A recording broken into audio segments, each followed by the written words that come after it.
Welcome to the heart of real world negotiation. In session 3, we are going to talk about applied negotiation scenarios.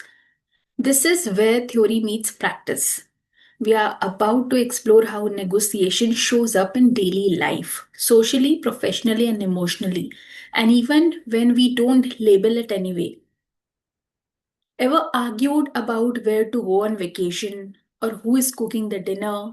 Those moments are mini negotiations. They require empathy, compromise, and the ability to listen of what really is being said. Picture a family of five deciding a holiday. One wants a beach, another wants a mountain. And what's the win win? It's not about who wins, it's about how everyone felt hurt and leaves happily over the conversation. In professional settings, also, negotiation happens around deadlines, ownership, and responsibilities. You are not just aligning the goals, but you are also managing the relationship and competing priorities. One new role, a rise, a visibility, you'll need to negotiate. Not aggressively, but clearly backed by the value and results. It's not just about asking, it's about making it easy for them to say yes. Now, going forward, I'm going to share the presentation, but I want you to write down what are the three things where you apply negotiation almost every day. It could be professional, personal, or social.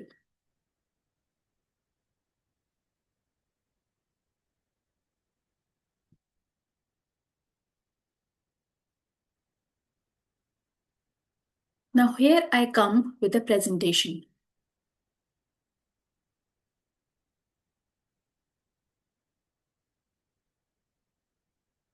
The power of negotiation, transforming the interactions for success.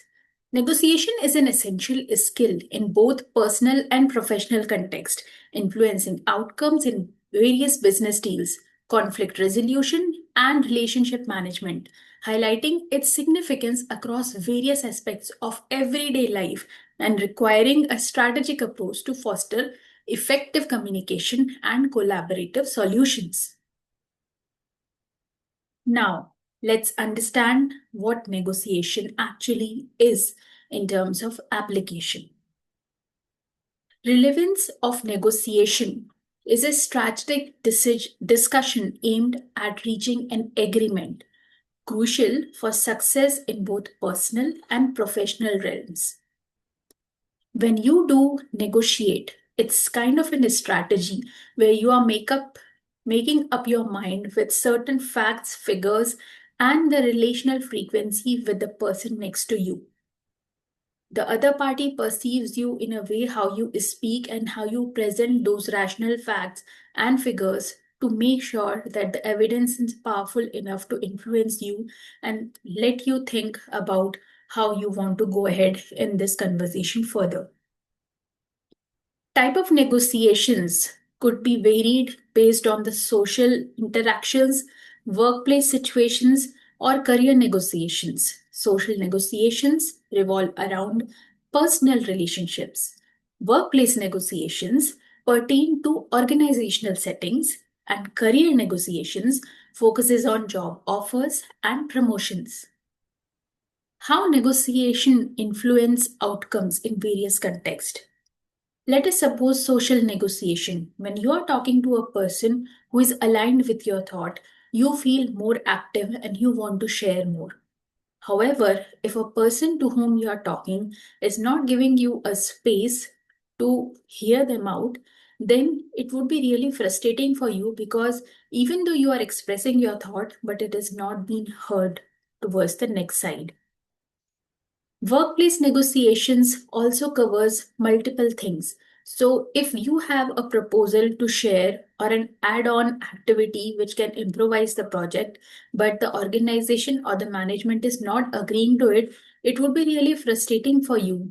Either you'll go and crib with your peers that this is not the right thing they are doing it, or either you would be seeing it as a learning opportunity where you would believe that one day I'll also speak that way and probably my point would also matter. So we perceive everything based on our mindset and the environment, how they are replicating our negotiations, our confirmations, our conversations. And that's where we also try to understand how we can make a difference out there. That is an exchange and negotiation. You don't need to wait for a title or a power to speak out your thought. You just need the better clarity about what you are speaking and how it is making a valid point to them. You are still right, and at that moment of time, also, you will be right. It would be a blend of multiple things, especially if you are talking at a workplace. Another part comes with the career negotiations.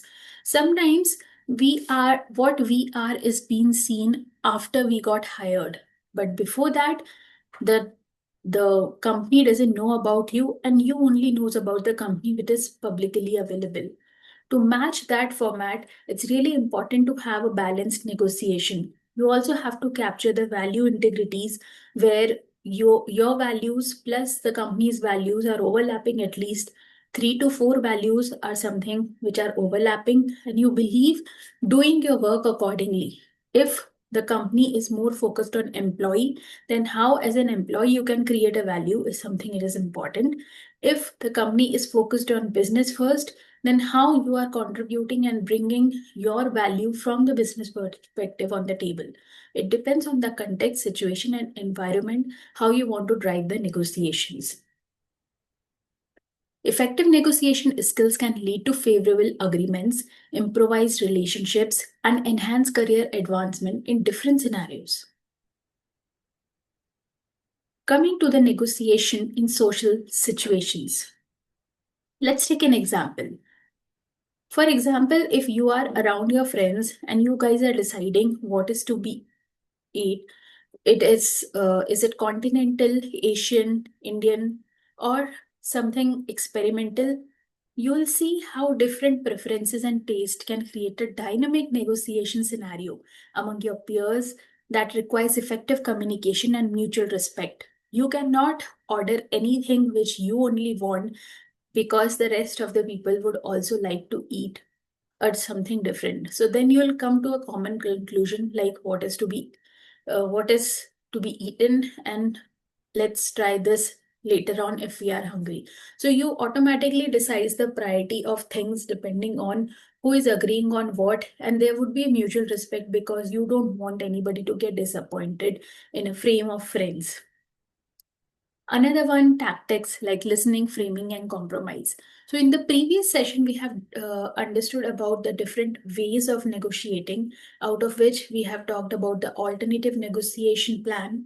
We also talked about framing and compromising and anchoring as well. So, while we talk about that, I also want to share these tactics listening, framing, and compromise. So I'll give an example where the importance of active listening comes to understand to other viewpoints. When you are listening to someone, you are able to pick up the keywords which does make a lot of sense to them, and they really value if you are adding them in your conversations. Now, framing is an influence in the decision, which is a consistent result of active listening. The keywords which you have collected, when you frame in your discussion, you can influence the other person to listen and to understand your perspective as well. They would be able to understand it more even if they are not aligned with what you have to say. The necessity of finding the middle ground to satisfy all parties is something which we are calling over here as compromise. So, this is the place where you have heard someone, the other person is ready to hear you because you have overlapped the conversation and environment in the positive sides, plus the different aspect rather than challenging them. And that's where you'll find a middle ground to move ahead with the solution. Role of emotional intelligence in social negotiations. Examine how emotional intelligence enables individuals to navigate complex social relations, social interactions, how they manage their emotions itself, and with empathize with others to facilitate smoother negotiations. Let us suppose there are 4 friends having sharing a same table and going to order something in a restaurant. Now, two of them are non-vegetarian, prefers a non-vegetarian diet, and two of them prefers a vegetarian diet. Now, this is a place where you understand a simple ask, would you be okay if we are eating non-vegetarian diet over here, can make a person feel more welcomed.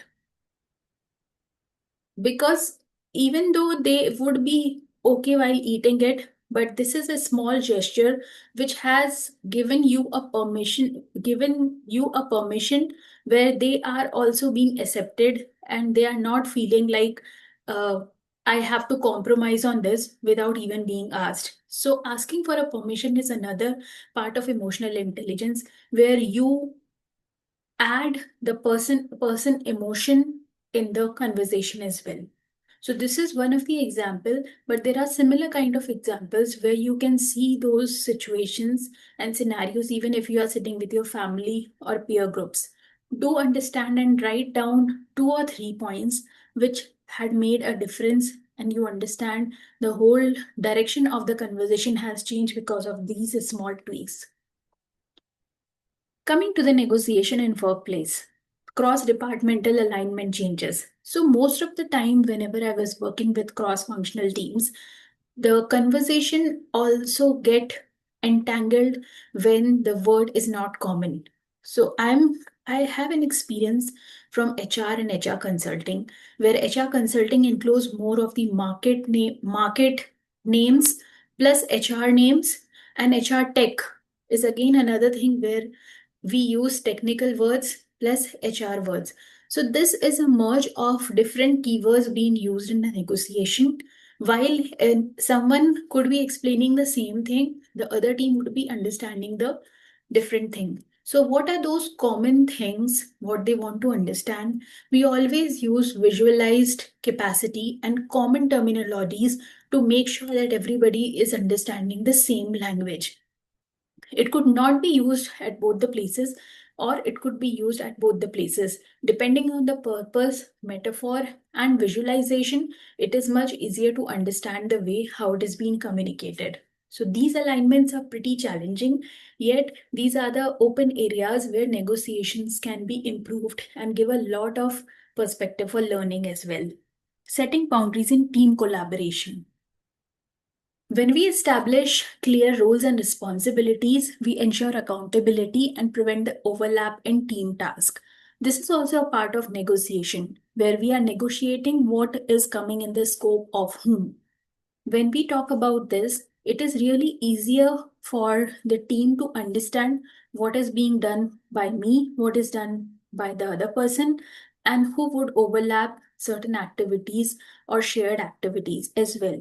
So, this is all about sharing the scope and boundaries while having a team collaborated project. And this would also make a difference in aligning with the goals, because nobody is blaming other person to complete the task which was actually expected by someone else.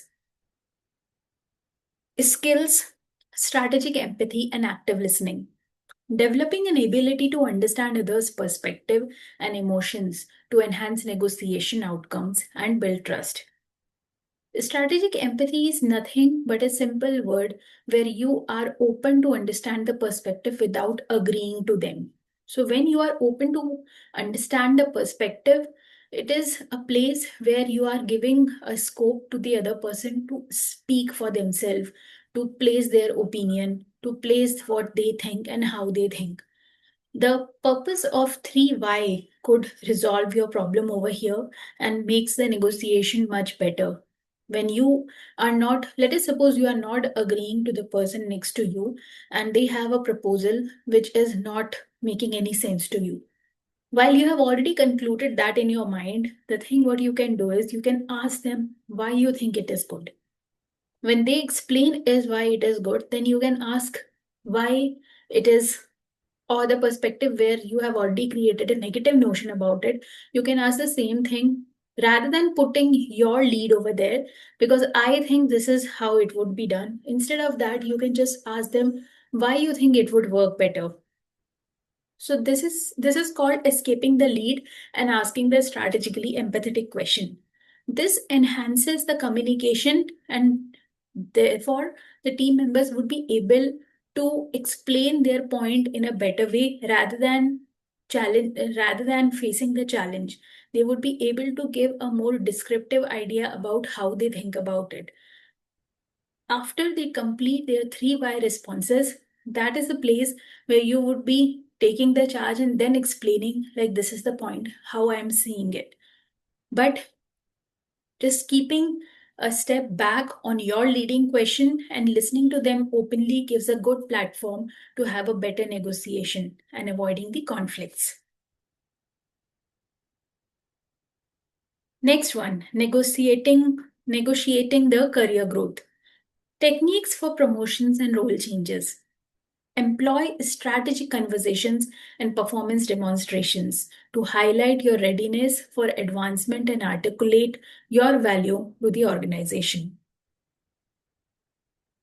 The places where there are multiple strategic conversations and performance demonstrations, you have to choose the particular areas where they are looking at the value. I remember when I have done a recruitment campus, the average hiring among the college students or the freshers was 300 is to 1.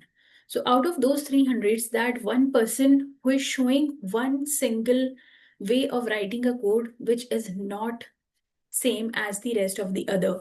It shows that it's not easily accessible through the textbook, but only the people who are experimenting and trying their hands out of their textbooks would have that kind of capacity. And that was making them unique.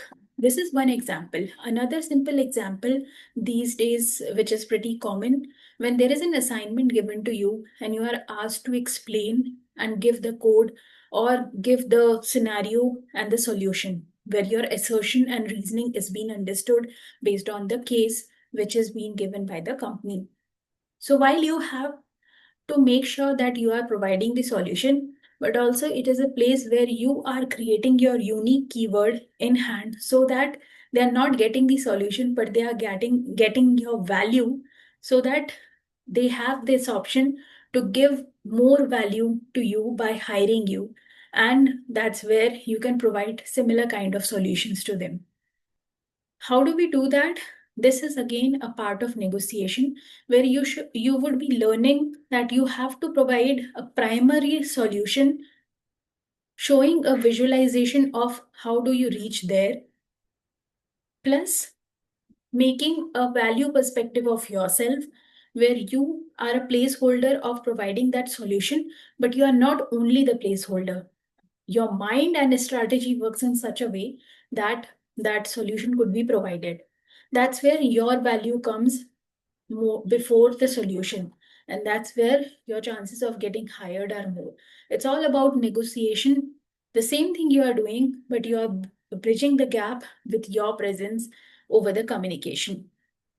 Importance of BATNA and preparation. BATNA again is a best alternative to the negotiated agreement. So whenever we try to develop this kind of plan B, we try to enhance the leverage and ensure that the preparation of various negotiation outcomes is towards the positive side of the negotiation. It reinforces the position to be flexible and easy to convey to the team members. So this is something which usually comes as add-on, but add-on should not be the first thing which is to be placed. So firstly, the primary planned idea should be presented, and after that, how you have to present yourself among the team members so that they would be able to understand your perspective in an alternative way where they are understanding even if doesn't work, this is another thing where they can bring a perspective and there is more in it. Value framing, emphasizing results and impact. So focus on quantifiable achievements and align your contributions with organizational goals to present a compelling case for your career progression and potential value.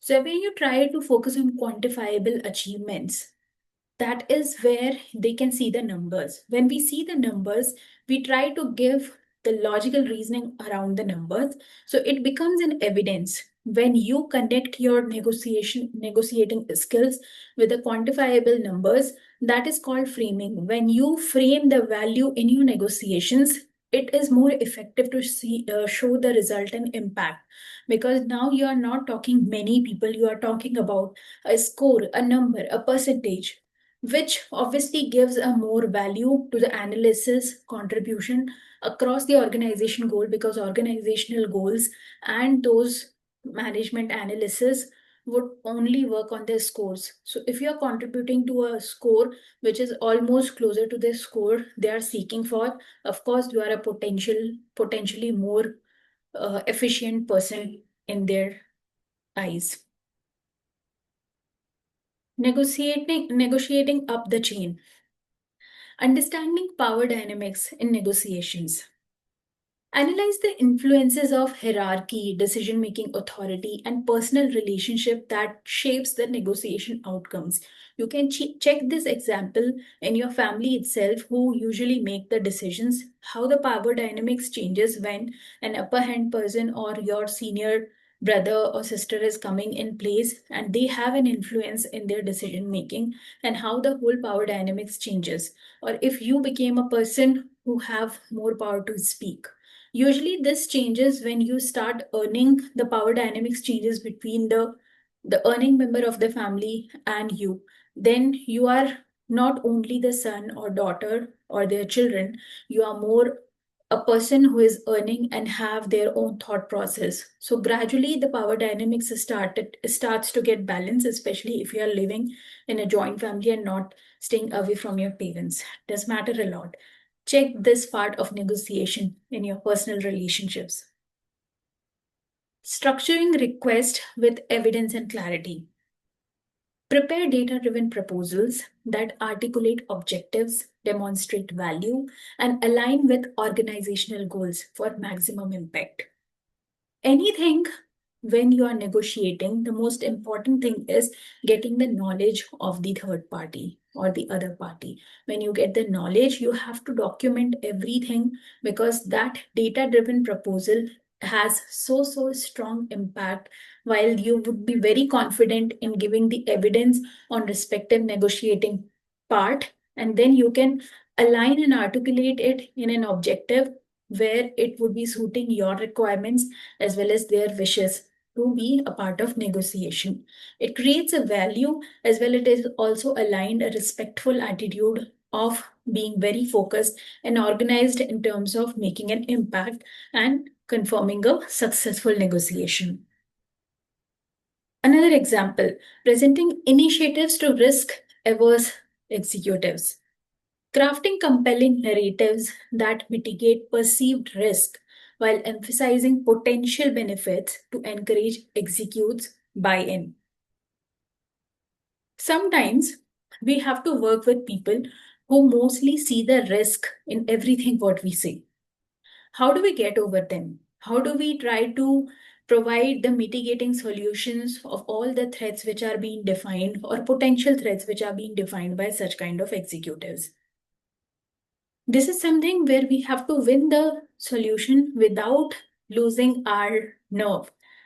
For that, this is very important to have a narrative or a story in place where you connect the dots from this to this to this, where you have to start from scratch, from the peak to the source, or from the source to the peak, assuming the potential chances of what can happen, what not. There would be more questions in your checklist as compared to the checklist of risk averse executives. However, there is always a chance then they can ask a very random question which is not in your plan A. Then you have to follow the alternative negotiated plan. Invisible and emotional labor negotiation. This is very common, especially in intellectual conversations where you met a person who is emotionally charged or emotionally uh, active as compared to you. Recognizing the unspoken responsibilities. Most of the time, when you are working with a peer and they have more work, sometimes they come up with saying, like, you are my friend, why don't you do this with me? That's a place where you are either putting your emotional labor in place. The responsibility is invisible, but it is capturing your mind space a lot. So, how do we negotiate about those situations? Recognizing unspoken responsibilities, identifying and articulate the informal task that contribute significantly to the team dynamics and productivity, yet often go unnoticed. So, firstly, you have to be at a place where you are understanding what exactly has to be done. It should not be a two-liner where you are investing your whole time because of the two-liner statement doesn't have a scope and capacity. You have to measure everything in terms of negotiating with the person. If you know your work, you know how much capacity you have. So instead of straightforward saying, no, I don't have the capacity or time for it, you can ask them, okay, my work is pretty much, but almost 1.5 hour is something where I can contribute. So if there is something through which this time can be adjusted, then I can. If there is something more, then you can negotiate and bargain certain other expectations. Like I'm giving you 4 hours of my time, which I would expect you to do the same thing while you are doing it. This would help you to stay mentally peaceful, even though your work would be little higher because you are supporting someone in their unspoken responsibilities, but you are also making sure that the other person would be doing the same with you. If they agree, then it is fine. If they don't, then it is your choice how to move forward with that. But you have a clarity about not giving your mind space to them without any scope and priorities. Making emotional labor visible to their stakeholders. Again, another thing where you have to develop the methods to showcase the impact of emotional labor, emphasizing its role in fostering the positive work environment and enhancing collaboration. The first one is all similar to this one, where you have to showcase all the work what you are doing and how much impact does it make for every hour or every section of time which you are utilizing or putting effort to. And you would also include the emotional labor part where probably thinking about how to make a tea. For example, how to make a tea is simple. You have to put tea powder, sugar, milk, water, have the in the vessel and just cook it for some time and then drain it. But there are so many elements to it where there is no measure.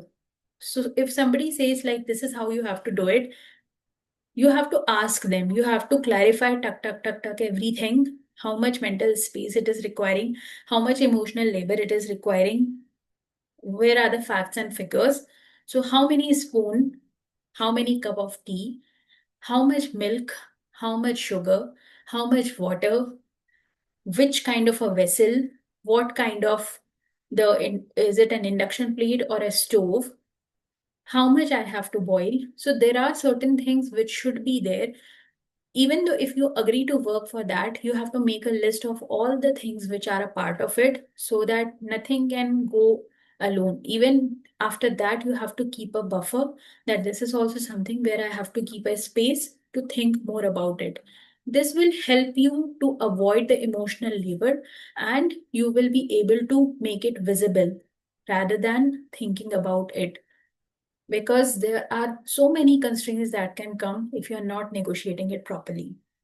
A strategy for negotiating boundaries and recognition. Implement practical approaches to set limits on emotional labor demands, ensuring that contributions are acknowledged and compensated appropriately. If you see that needs more of your time and it is something where recognition would not be admired, then you probably have to negotiate it by yourself. And for that, you have to practice more to understand what part of this is contributing to what kind of work. If that is something that is very crucial but not important, then probably you can negotiate with a time constraint and you can move on that same activity and deprioritize for now and can move it for the later areas. If that is an impactful one, then probably that would change. But it all depends on how you negotiate with the person in front of you, because they could be your manager who will be doing your performance appraisal next time. So these are the things which you have to keep, and your emotional labor should be reduced. Because if you are investing your time into something to figure out, then probably you would not be performing any which ways better. So sometimes saying no in a delicate way, in the best negotiable manner, is much better than putting your emotional labor without thinking about saying yes. Now, coming to the point where negotiating when the stakes are unclear. So, what are those approaches to uncover the hidden interest? Utilize active listening techniques to discern underlying motivations and need that may not be immediately apparent. Most of the times, whenever we have the conversations where we don't know what is going to happen, let's take an example of dating someone. When you don't know the person apart from having a very generic conversation with them and you met them on the dining table, you are talking to them, but you don't know about anything. You don't know why they are dating you. Are they serious? Are they just having a fling? Or they might have seen you somewhere. There are so many things which are on stake, but you don't know what it is all about. So what will you do? Exactly. You'll listen to them.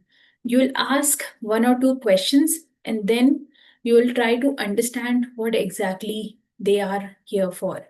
And that's the place where you can uncover the hidden interest. Curiosity is something that works the best right there. Importance of exploratory questions.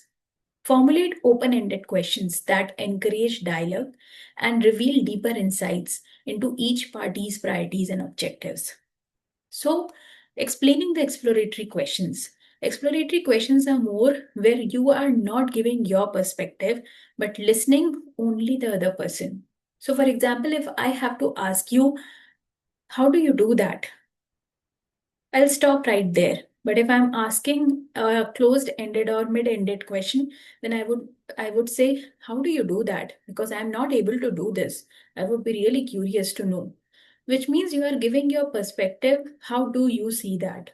You might not have to do it immediately because you are already unfamiliar of the other person. Take the perspective from them first and then probably then build a ground to make yourself understandable.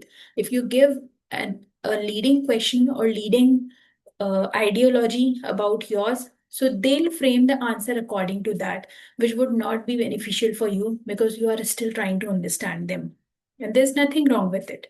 It's more about understanding the person from their own perspective rather than aligning with your place of solutions. Framing negotiation as collaborative process.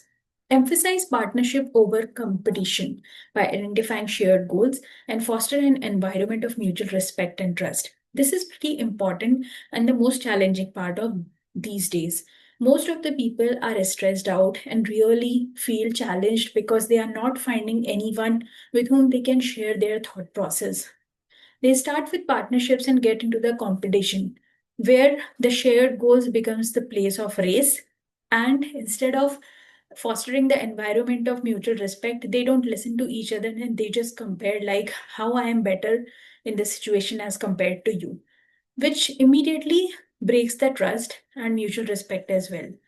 So choosing the understanding over judgment is really important, where if you are framing the negotiation for the place of partnership, then make sure that every single time you are talking to the person, you're not going to the competitive edge, because there are many people on the competitive edge. If you want the partnership, you always think on the win-win situation, and just make sure that you are not going to understand any person 100% ever.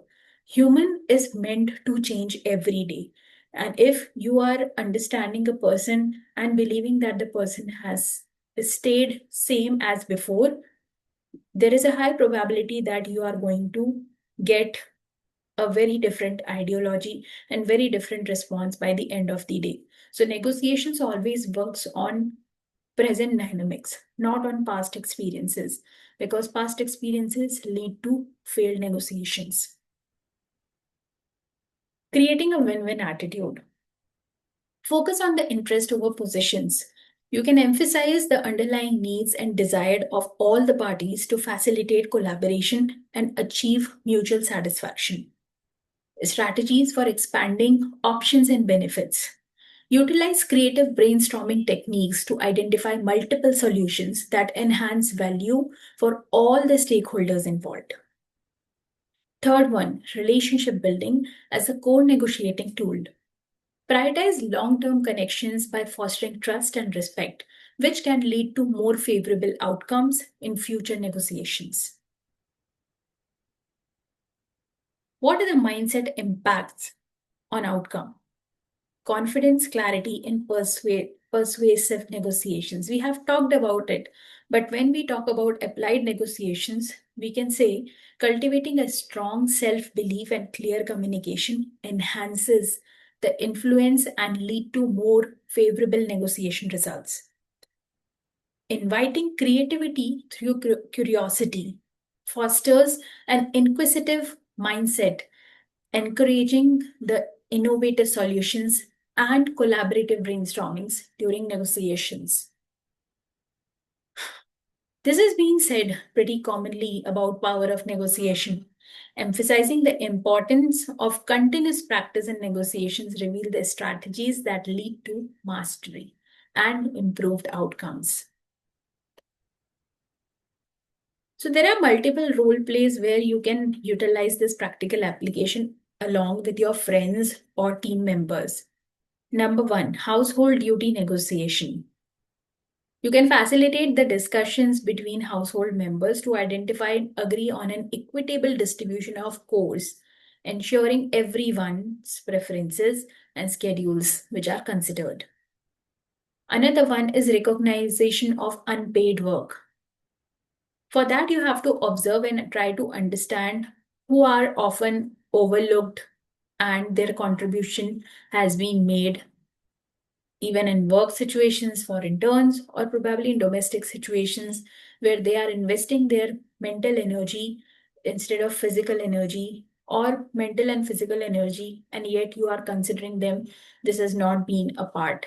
So while you acknowledge, you also give them which is called a negotiation benefit, to improvise the negotiation of certain things where you value something and they value something. They probably just try to understand the recognition.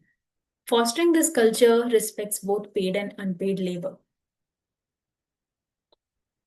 Another scenario, proposing new roles based on contributions.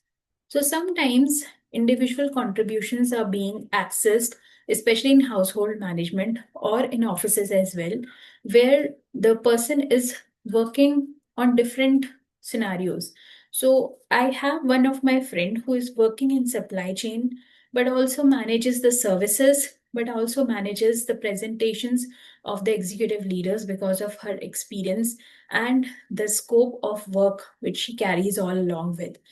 Because of that understanding, the problem is when she started working on presentations, she had to make a shift in her mindset to understand and think like executives to make it done. However, she is also handling the service request and subscriptions along with that, which was becoming a very big challenge. Later on, she had reached out to her manager and told them like, I'm glad to do that. However, it is not enhancing my overall efficiency. To enhance my overall efficiency, I would like a person to get engaged with me so that I can guide them and they can handle the other work while I'm working on this particular part more efficiently. Your negotiation improvement toolkit. Knowing what is your back now. It's a key to effective negotiations. Every time, whenever there is a team discussion, this is a strategy which would always work, even in difficult situations, even in the situations where you are not aware of the stakes from the other party. Importance of active listening. Engaging into the active listening allows you to fully comprehend the other party's perspective, fostering collaboration and facilitating more effective problem solving. Emotional regulation techniques for better outcomes. Employing emotional regulation strategies helps maintaining composure during negotiations, leading to clearer, improved thinking, and improved judgment and more favorable agreements. So the final reflection throughout these three sessions about negotiation skills is identifying areas of assertive negotiation, where you have to analyze the key situations in which you can confidently advocate for your interest while maintaining professionalism. Recognizing unacknowledged value contributions. Evaluate contributions that have positively impact your organization but have not received the recognition that they deserve. Planning for negotiation actions this week. So, what is something that you would be adding in your work, in your personal relationships, in your social presence? Create a strategic action plan outlining the specific negotiation goals. Use the tactics and timelines to ensure how effectiveness can be improved in the upcoming discussions. So, this is all about the session 3, and here we are at the end of negotiation skills. If you have learned something, do put in the comments and let me know what is one thing which was a takeaway from your end about this session. Thank you so much. Stay connected. Follow us at Swayantran, and I'll be coming up with more effective and important topics about being present and making your presence more effective and strong. Thank you.